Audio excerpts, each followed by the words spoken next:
The announcement of an early election has sent shockwaves through the political landscape, catching many by surprise, including Prime Minister Justin Trudeau. The unexpected move has triggered a flurry of reactions from political parties, analysts, and the general public, setting the stage for a high-stakes battle that could redefine Canada's political future. The decision to hold the election earlier than anticipated raises questions about its timing and the motivations behind it. Some speculate it's a strategic maneuver by opposition parties to capitalize on perceived weaknesses in Trudeau's government, while others see it as an attempt to address pressing national issues through a fresh democratic mandate. Whatever the reasons, the announcement has undeniably accelerated the political clock, forcing all stakeholders to rapidly adjust their plans. For Trudeau, being caught off guard is a rare misstep. Known for his calculated political moves and effective campaigning, this development poses a significant challenge. His government now faces the dual task of defending its track record while formulating a compelling vision for the future. This is no small feat, given the array of challenges Canada is currently grappling with, from economic recovery post-pandemic to addressing climate change and managing international relations.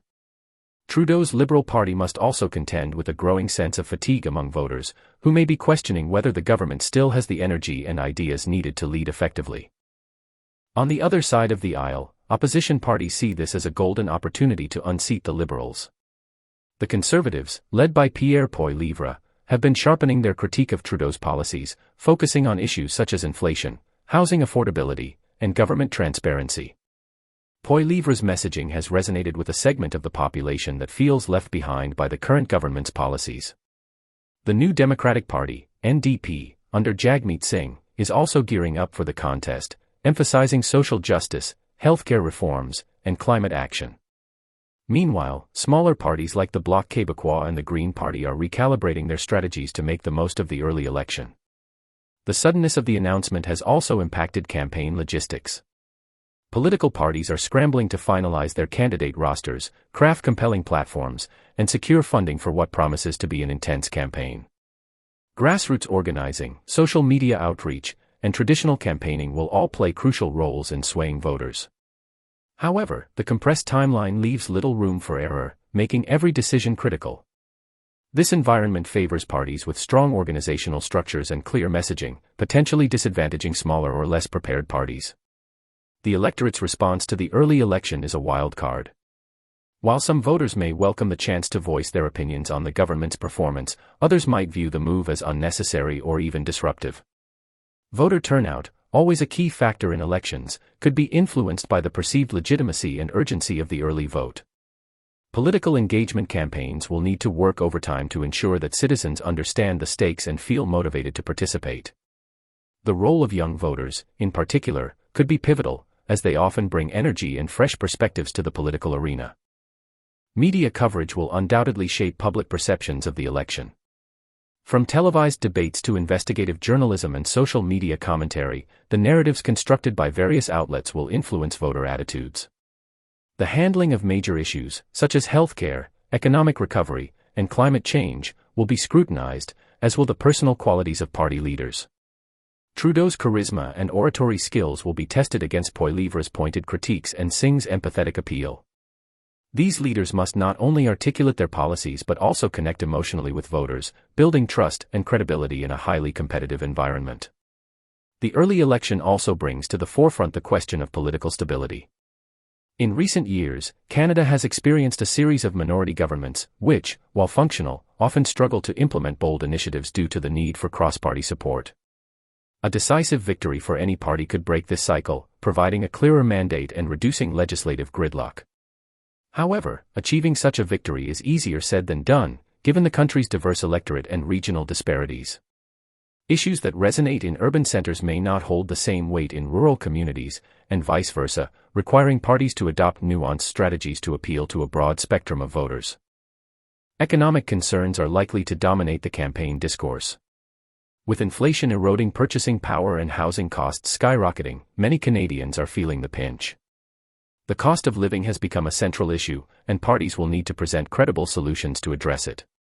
Trudeau's government has introduced measures like the Canada Housing Benefit and various tax incentives, but critics argue that these efforts have fallen short. Opposition parties are expected to seize on this dissatisfaction, proposing alternative policies to tackle economic challenges. The effectiveness of these proposals, and their ability to resonate with voters, could be a deciding factor in the election outcome. Healthcare, long a cornerstone of Canadian identity, is another critical issue. The COVID-19 pandemic exposed vulnerabilities in the healthcare system, from understaffed hospitals to long wait times for surgeries and specialist appointments.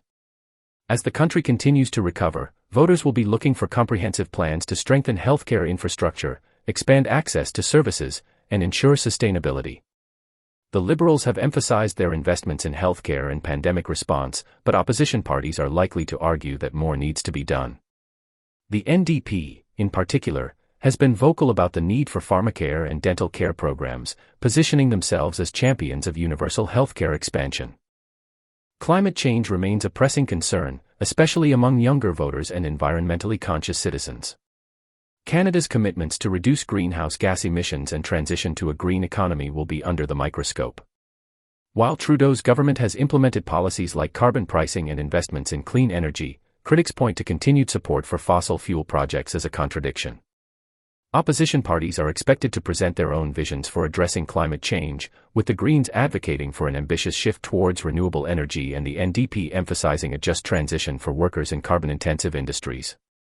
The debate over climate policy will likely highlight differences in priorities and approaches, providing voters with distinct choices. Beyond domestic issues, the election will also touch on Canada's role on the global stage. Relations with key allies, trade agreements, and responses to international crises will be part of the conversation. Trudeau's track record on foreign policy, including his leadership on issues like gender equality and climate diplomacy, will be weighed against criticisms of perceived inconsistencies or missed opportunities. The Conservatives are likely to argue for a more pragmatic and economically focused foreign policy, while the NDP may push for greater emphasis on human rights and social justice in international relations. Voters will need to consider how each party's approach aligns with their vision of Canada's place in the world. As the campaign unfolds, the personal dynamics among party leaders will be closely watched.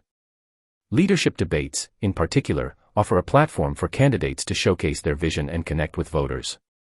Trudeau's experience and public speaking skills will be key assets, but he will need to address criticisms head-on to maintain credibility. Poilievre's sharp rhetoric and focus on economic issues could appeal to those seeking change, while Singh's compassionate approach might resonate with voters prioritizing social equity. The interactions between these leaders will shape the narrative of the election, influencing voter perceptions and media coverage. The early election also poses challenges for election administrators, who must ensure that the process runs smoothly despite the accelerated timeline. Organizing polling stations, managing mail-in ballots, and maintaining cybersecurity will be critical tasks. Any mishaps could undermine public confidence in the electoral process, making it essential for authorities to be well prepared. Voter education campaigns will also play a crucial role in ensuring that citizens understand how to participate, particularly given the potential for confusion around the early timing. In the final analysis, the early election represents both a risk and an opportunity for all parties involved. For Trudeau and the Liberals, it's a chance to reset the narrative and secure a renewed mandate, but the stakes are high. A poor showing could lead to a loss of power and a period of introspection for the party. For the opposition, the election is an opportunity to present an alternative vision for Canada and capitalize on any perceived weaknesses in the government. The outcome will hinge on a complex interplay of factors, from policy proposals and campaign strategies to voter turnout and media narratives. One thing is certain, the early election will be a defining moment in Canada's political history, with far-reaching implications for the country's future.